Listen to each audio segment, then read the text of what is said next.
বাংলা বলছি চ্যানেলটি সাবস্ক্রাইব করুন এবং সমস্ত অনুষ্ঠানের আপডেট পেতে বেল আইকনটি অন করুন।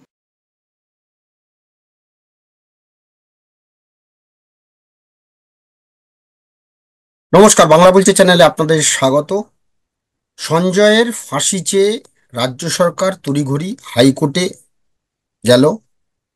অর্থাৎ গত সোমবার যখন সঞ্জয়ের যে আহ, অর্থাৎ শাস্তি ঘোষণা হওয়ার পরপরই মুখ্যমন্ত্রী প্রতিক্রিয়া দিয়েছিলেন যে আহ, কেন ফাঁসি নয়, কেন ঘটনাটা বিরল থেকে বিরলতম নয়।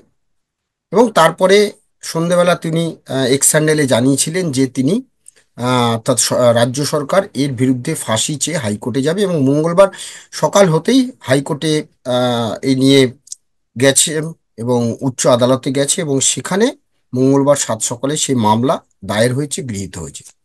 কিন্তু এখন প্রশ্ন যে হঠাৎ করে এত নবান্নের এই সিদ্ধান্ত নিয়ে রাজনৈতিক মহলে একটি প্রশ্ন যে একদিকে প্রশাসন আর একদিকে রাজনীতি, তাহলে প্রশাসন নাকি রাজনীতি যার জন্যে তড়িঘড়ি রাজ্যকে একজন আহ, আহ, আহ, নিম্ন আদালতে শাস্তিপ্রাপ্ত আসামির জন্যে তড়িঘড়ি রাজ্যকে যেতে হলো উচ্চ আদালতে, যেখানে শীর্ষ আদালতে কিন্তু এই মামলা চলছে। শীর্ষ আদালত দেখছিল যে নিম্ন আদালতের কি রায় দেয়, সেদিকেই তাকিয়েছিল। সেখানে কি বোঝাতে চাইছে, অর্থাৎ প্রশাসনিক মমতা বন্দ্যোপাধ্যায় নাকি রাজনৈতিক মমতা বন্দ্যোপাধ্যায়, কোনটাকে এগিয়ে রাখলেন তিনি? আজকে আমরা এই বিষয়টাকে নিয়ে আলোচনা করব। আমি বিপ্লব, আমার সঙ্গে রয়েছেন সাংবাদিক অরূপ কালী। অরূপদা, স্বাগত জানাচ্ছি। অরূপদা, নবান্নের এই সিদ্ধান্ত অর্থাৎ প্রশাসনিক না রাজনৈতিক, কিভাবে বিষয়টাকে ব্যাখ্যা করবে? তুমি যদি দেখো যে মমতা বন্দ্যোপাধ্যায় যখন অভয়া ইস্যু সামনে এসেছিল তখনও তিনি একটা মিছিলও করেছিলেন যে অভয়ার ফাঁসি চাই। কিন্তু ফাঁসি চাওয়ার পথে যে জিনিসটা সবার আগে দরকার সেটা হচ্ছে সঠিক তদন্ত। দেখো, বিচারক যখন কোনো রায় দেন সেটা হচ্ছে তদন্তের ওপর দাঁড়িয়ে, রিপোর্টের ওপর দাঁড়িয়ে তিনি রায়টা দেন। বিচারক তো নিজে তদন্ত করেন না, তিনি তদন্তের উপর দাঁড়িয়ে রায় দেন। তো বারবার করে আমরা যেটা দেখেছিলাম যে তদন্ত নিয়েই প্রশ্ন উঠেছে, বিশেষ করে যখন পুলিশি তদন্ত হচ্ছিল কলকাতা পুলিশের, সেই পুলিশের তদন্ত সন্তুষ্ট হতে পারেননি বলেই হাইকোর্টের প্রধান বিচারপতি সেটা দিয়ে দিয়েছিলেন সিবিআইকে, যে পরবর্তীকালে সিবিআই তদন্ত শুরু করে। এবং সিবিআই এর তদন্তেও কিন্তু অনেক প্রশ্ন উঠেছে, বিশেষ করে অভয়ার বাবা মা তারা একেবারেই সিবিআই এর তদন্ত খুশি নয়। তারা আবার হাইকোর্টে গেছেন, তারা আবার সুপ্রিম কোর্টে গেছেন, ফলে সেই তদন্ত নিয়ে প্রশ্ন উঠেছে নানা মহলে। এবার যখন তো সেটা শিয়ালদা আদালতে এলো, শিয়ালদা আদালতের বিচারপতি তিনি যখন রায় ঘোষণা করলেন, তিনি এটাকে মনে করলেন না বিরলের মধ্যে বিরলতম নয়। তিনি যেটা বলছেন যে চোখের বদলে চোখ বা নাকের বদলে নাক নয়, প্রত্যেককেই যে আর কি সুযোগ দেওয়া উচিত, যে এই যে সভ্য সমাজে সেটা তিনি তার মতো করে একটা রায় দিয়েছেন। কিন্তু মমতা বন্দ্যোপাধ্যায় বা অন্যান্য রাজনৈতিক এরা এখানে যেটা আহ, বলা হচ্ছে সেটা হচ্ছে, দেখো মমতার যেটা বলছেন সেটা নিছক রাজনীতি।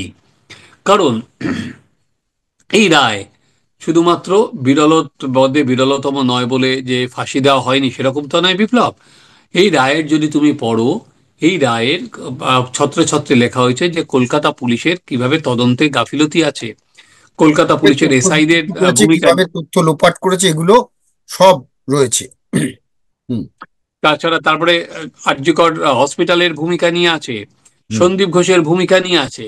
হুম। তো মুখ্যমন্ত্রী যদি প্রশাসনিক মুখ্যমন্ত্রী হতেন, যে হুম। মুখ্যমন্ত্রী যদি অ্যাডমিনিস্ট্রেটর হিসেবে চাইতেন, তাহলে রায়ের আর কি পুলিশের যে সমস্ত ল্যাবস নিয়ে উনি তুলেছিলেন তাদের বিরুদ্ধে ব্যবস্থা নিতেন, যে পুলিশের এই অফিসারদের বিরুদ্ধে আমি তাহলে ব্যবস্থা নেব।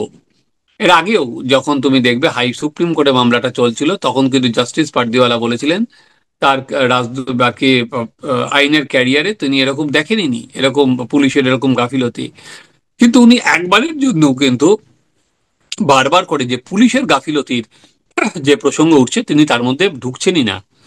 কারণ এবং তার একেদিকে ঢুকছেন না, উল্টো দিকে তিনি বলছেন যে তার হাতে থাকলে তিনি সেটা আর কি ফাঁসির আদেশ পাইয়ে দিতেন। হুম। আমি জানি না পুলিশের তদন্তের গাফিলতি কিন্তু বারবার করেই সামনে আসছে, সেটা সুপ্রিম কোর্টও তুলেছে, সেটা হাইকোর্টেও বলা হয়েছে, এবং সেটা লোয়ার জুডিশিয়ারিতেও বলা হয়েছে আর কি। পুলিশের ভূমিকা যে ঠিক ছিল না, কলকাতা পুলিশের তদন্ত যে গাফিলতি ছিল, সেই কথাটাই কিন্তু বারবার করে উঠেছে। এবং এখনো পর্যন্ত কিন্তু বিপ্লব, সেটা হচ্ছে সাপ্লিমেন্টারি চার্জশিট জমা পড়েনি, যেই সাপ্লিমেন্টারি চার্জশিটে তথ্য এবং প্রমাণ কিভাবে লোপাট করেছিল সন্দীপ ঘোষ এবং অভিজিৎ মণ্ডল, সেটা উঠে আসবে। ফলে মমতা বন্দ্যোপাধ্যায় এই যে রায় রায়ের একটা দিক তুলে ধরে তিনি যেতে চাইছেন একটাই কারণে, সেটা হচ্ছে এটার সঙ্গে মহিলাদের নিরাপত্তা জড়িত আছে।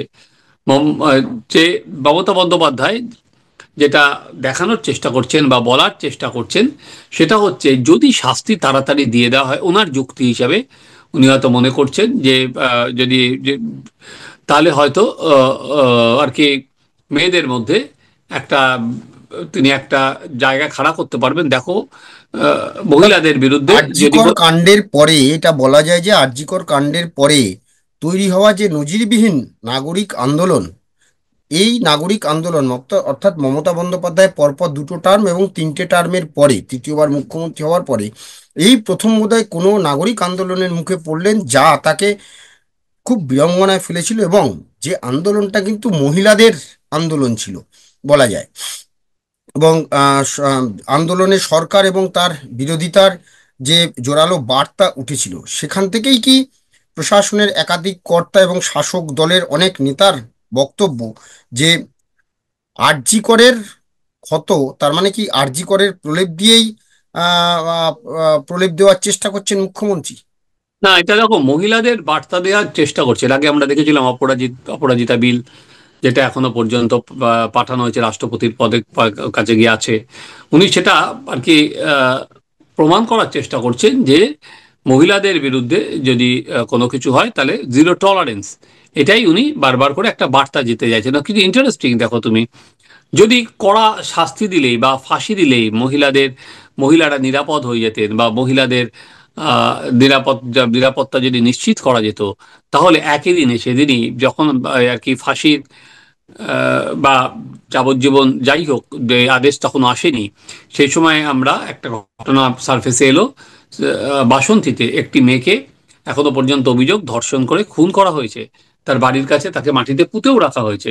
ফলে যারা ধর্ষক বা যারা খুনি, তারা এরকম বিষয় নেই যে তাদের ফাঁসি হলেই যে তারা এই ক্রাইমের রাস্তা থেকে সরে যাবেন, একেবারেই নয়। বা মহিলারা, পশ্চিমবঙ্গের মহিলারা নিরাপদ হয়ে যাবেন, সেটাও একেবারে নয়।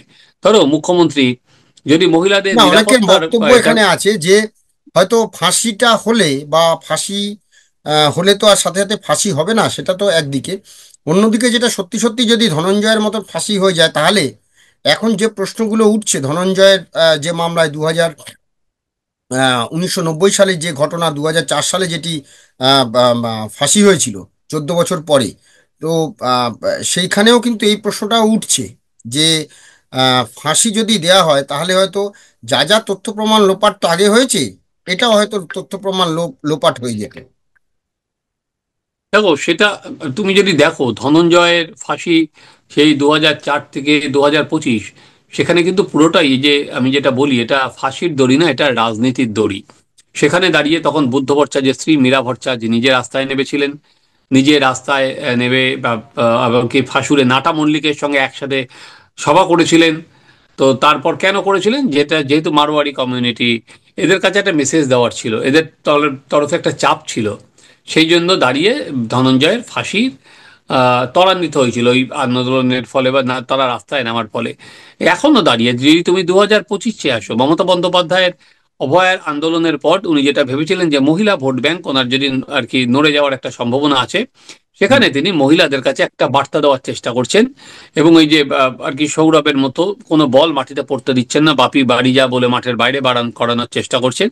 কিন্তু ধরো আমার যেটা মূল জায়গা, সেটা হচ্ছে উনি কিন্তু একবারের জন্য পুলিশের যে ভূমিকা, যে সুপ্রিম কোর্ট থেকে হাইকোর্ট, হাইকোর্ট থেকে লোয়ার কোর্ট বারবার করে পুলিশের ভূমিকা নিয়ে আদালত বারবার করে প্রশ্ন তুলছে, আদালত নামায় লেখা হচ্ছে, উনি কিন্তু একবারও সেটা কর্ণপাতই করছেন না। অর্থাৎ যে আদালত আদালতের মতো বলে যাচ্ছে, তিনি তার মতো করে বলে যাচ্ছেন যে যদি কলকাতা পুলিশের হাতে থাকতো তাহলে তিনি ফাঁসির পাইয়ে দিতেন। এখানেও আমার একটা কথা বলা আছে। দেখো, ফাঁসি পাইয়ে দেওয়ার মানে আমি জানি না। ফাঁসি তো হয় তথ্য বা প্রমাণ যদি জাজ মনে করেন, সেটা একজন মুখ্যমন্ত্রী কি করে বলবেন আমি পাইয়ে দিচ্ছি? এটা তো পাইয়ে দেওয়ার বিষয় নয়, এটা তো পুলিশি তদন্তের ওপর পাওয়া হবে না হবে না সেটা নির্ভর করবে।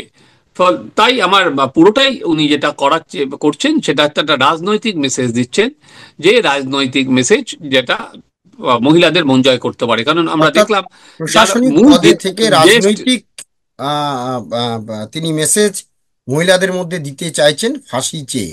এখন দেখার যে আদালতে এই মামলা আদৌ কতটা গ্রহণযোগ্য হয় বা আদালত কি বলে, সেদিকেই আমাদের নজর থাকবে। কারণ ইতিমধ্যেই সুপ্রিম কোর্টে এই মামলা আগেই ছিল, বিচারাধীন ছিল, কিন্তু সুপ্রিম কোর্ট বলেছিল যে লোয়ার কোর্ট অর্থাৎ নিম্ন আদালত কি রায় দেয় দেখো সেদিকে বুধবার দিনই, তারপরে। বিপ্লব, আমার কাছে যা খবর, বুধবার দিনই কিন্তু সুপ্রিম কোর্টে ওঠার সম্ভাবনা আছে। তার বাবা মা হুম, যে অ্যাপিলটা করেছিল যে হুম। হাইকোর্টের মনিটরিং এ ডে টু ডে মামলাটা করার, সেটা বুধবারই ওঠার সম্ভাবনা আছে।